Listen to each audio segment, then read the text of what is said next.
हम लोग उम्मीद करनी चाहिए कि पलटू राम में कुछ सद्बुद्धि आए, और पलटू राम को ये भी सोचना चाहिए कि सिर्फ उन्हीं को कुर्सी से चिपके रहने के लिए वो राजनीति नहीं करें, युवा पीढ़ी के बारे में भी सोचें। जो आम लड़के लड़कियां इस परीक्षा में बैठते हैं, कोई अडानी और अंबानी के परिवार के तो लड़के लड़कियां बैठते नहीं हैं। बीपीएससी के जो एस्पिरेंट लगातार परेशान हैं, आंदोलन कर रहे हैं, लगातार बीपीएससी ऑफिस का घेराव कर रहे हैं। आखिर परसेंटाइल की बात करें या एग्जाम का जो फर्स्ट पाली सेकंड पाली की बात है, इससे लोग काफ़ी परेशान हैं। ऐसे में विशेष रूप से बात करेंगे हम ऑफिसर हैं भूतपूर्व अमिताभ दास सर से ही जानेंगे कि आखिर बीपीएससी का ये लगातार आंदोलन आखिर वजह क्या है। देखिए, बिहार में जो अभी स्थिति है, समझिए कि अराजक स्थिति हो गई है, और अब तो लगता है कि पानी जो है वो सर से ऊपर जा रहा है। कल जो लाठीचार्ज के मैंने वीडियो देखे हैं तो बहुत विचलित करने वाले वीडियो हैं। जिस तरह से लड़के लड़कियों को पीटा गया है, अरे पढ़े लिखे लड़के लड़कियां हैं, शांतिपूर्ण प्रदर्शन है, और उनको जिस तरह से बेरहमी से पीटा जा रहा था दौड़ा दौड़ा करके, बहुत दुख हुआ मुझे। अगर इतनी ही कड़ाई पुलिस बिहार के गुंडे मवालियों के साथ दिखाती तो बिहार की सूरत कब की बदल गई रहती। लेकिन गुंडे मवालियों के सामने तो पुलिस भींगी बिल्ली बन जाती है, और लड़के लड़कियों को दौड़ा दौड़ा कर पीट रही थी पुलिस। अब देखिए, इसमें सारा दोष जो है वो अतुल प्रसाद चेयरमैन का नहीं है। बीपीएससी चेयरमैन अतुल प्रसाद जो हैं वो सिर्फ एक कठपुतली हैं। जो असली खलनायक है वो मुख्यमंत्री हैं, पलटू राम है। अब पलटू राम की शातिर चाल आप समझिए। पलटू राम किसी को नौकरी नहीं देना चाहते हैं। ये चाहते हैं कि पूरी परीक्षा को इतने विवादों में घेर दिया जाए, इतना विवादित बना दिया जाए कि लोग थक हार के कोर्ट में चले जाएं, अदालत में चले जाएं, और पूरी परीक्षा ही लटक जाए। क्योंकि जब अभ्यर्थी कोर्ट जाएंगे तो कोर्ट से स्थगन आदेश आ जाएगा, अगले आदेश तक के स्टे हो जाएगा। फिर बीपीएससी को एक बहाना मिल जाएगा कि मामला न्यायालय में लंबित है, अभी तो हम परीक्षा ले नहीं सकते, हम लोग आदेश की प्रतीक्षा कर रहे हैं। तो पूरी परीक्षा को ये लोग लटका देना चाहते हैं। अब देखिए कितना गलत आदेश निकाला है। मैंने कल चेयरमैन बीपीएससी को एक कड़ा पत्र लिखा है। अब इन लोगों ने परसों यानी 30 तारीख को 30 अगस्त को एक आवश्यक सूचना निकाली।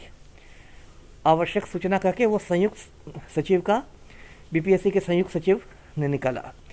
उसमें लिखा गया कि जो परीक्षा होगी, परीक्षा नहीं पुनर्परीक्षा है ये तो पीटी की, 20 और 22 सितंबर 2 रोज होगी, और उसमें परसेंटाइल के आधार पर परीक्षा फल निकाला जाएगा। अब देखिए इसमें कितनी खामियां हैं।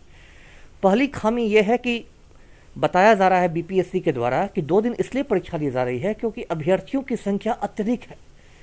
तो अभी 8 मई को जो परीक्षा रद्द हुई पेपर लीक की वजह से, उस दिन भी तो इतने ही अभ्यर्थी थे। तो जब उस दिन आपने एक दिन में परीक्षा ले ली, भले ही पेपर लीक हो गया वो अलग बात है, तो अभी आप एक दिन में क्यों नहीं ले सकते हैं? ऐसी बात नहीं कि उसके बाद कुछ और लोगों ने फॉर्म भर दिया, ऐसा तो नहीं है। तो जब 8 मई को आप एक दिन में परीक्षा ले सकते हैं पूरे बिहार में, तो फिर अभी सितंबर में आप क्यों नहीं ले सकते? 4 महीने में क्या बदलाव आ गया है बिहार में? तो इनका जो ये है बिल्कुल कुतर्क है, खोटी दलील है। उसके बाद ये लोग कह रहे हैं कि हम लोग परसेंटाइल के आधार पर लेंगे। अब परसेंटाइल तो इतना एक वेग चीज़ है कि अच्छे खासे पढ़े लिखों की समझ में नहीं आता है कि परसेंटाइल है क्या।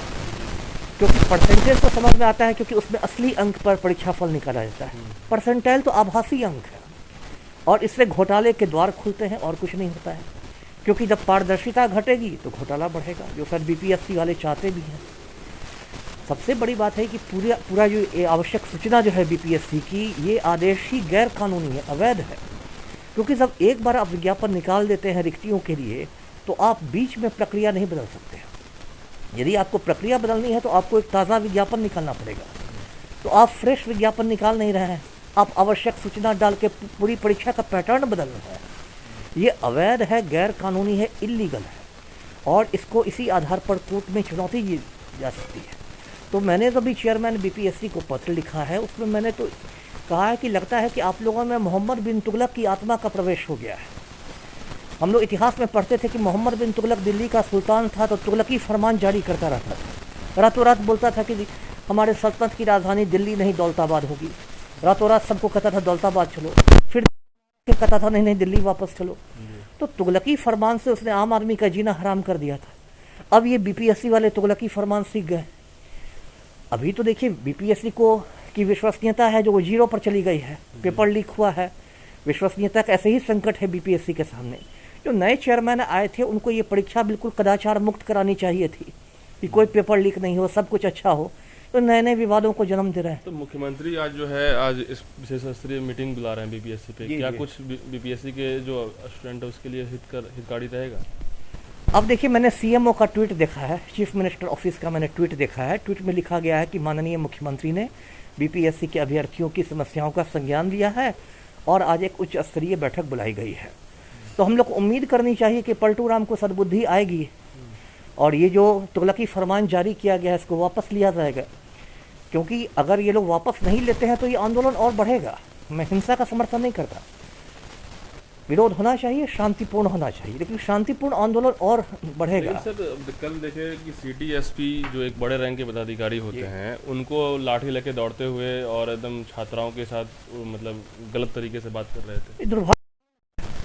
पहली बात को एसपी को खुद लाठी लेने के दौड़ने की क्या जरूरत है? आपके पास सिपाही हैं, बाकी लोग हैं, इतना अतिरिक्त उत्साह दिखाने की क्या जरूरत है? ऐसा है लगता है कि आप सीएम के गुड बुक में आने के लिए आप जनता दल यूनाइटेड के सक्रिय कार्यकर्ता बन गए हैं। तो ये जो एक अधिकारियों में आजकल चलन हो गई है, आईएएस हो या आईपीएस हो, अधिकारियों में कि लोग सत्ताधारी पार्टी के सक्रिय कार्यकर्ता बन जाते हैं, ये जो है टेंडेंसी, ये बहुत दुर्भाग्यपूर्ण है। और उनको यदि लाठीचार्ज करना ही था तो उसके लिए सिपाही हैं, लाठीचार्ज भी हल्की लाठीचार्ज होनी चाहिए, ऐसा नहीं कि एकदम कूट कूट के मार रहे हैं जैसा अभी एक एडीएम साहब को हमने देखा था। सर कई स्टूडेंट को तो ऐसा मारा गया है कि एकदम ब्लीडिंग आ गया। वही बताइए ना आपकी स्थिति है।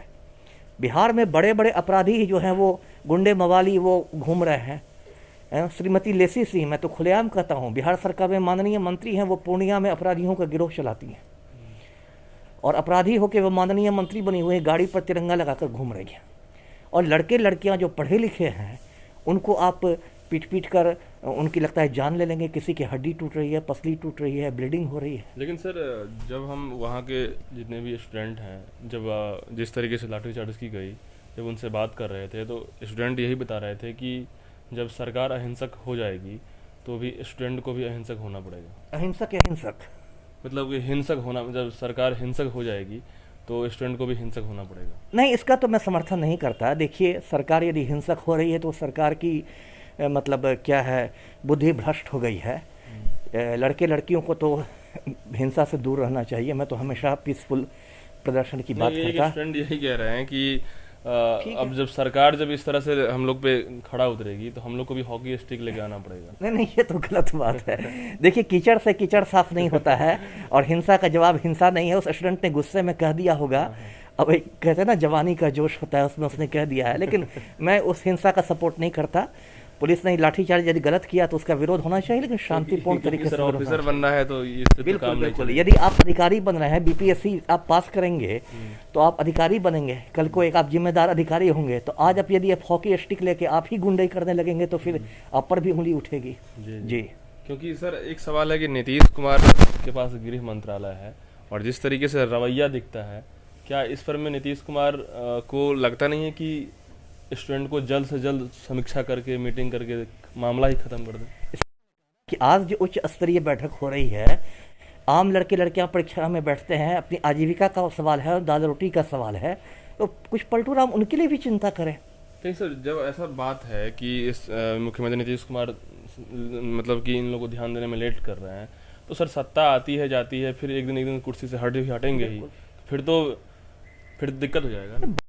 बड़े तानाशाह मिट्टी में मिल गए, नीतीश कुमार किस खेत की मूली है? अहंकार तो देखिए किसी में नहीं होना चाहिए ना। हिटलर को मिट्टी में मिल गया, सद्दाम हुसैन मिट्टी में मिल गया, है ना, नेपोलियन मिट्टी में मिल गया, तो ये पलटू राम किस खेत की मूली है? अहंकार तो किसी में नहीं होना चाहिए। आप यदि सीएम बने हैं तो आप जनता की सेवा के लिए सीएम बने हैं। तिकड़मबाजी छोड़िए, युवाओं के लिए सोचिए, उनके भविष्य के लिए सोचिए।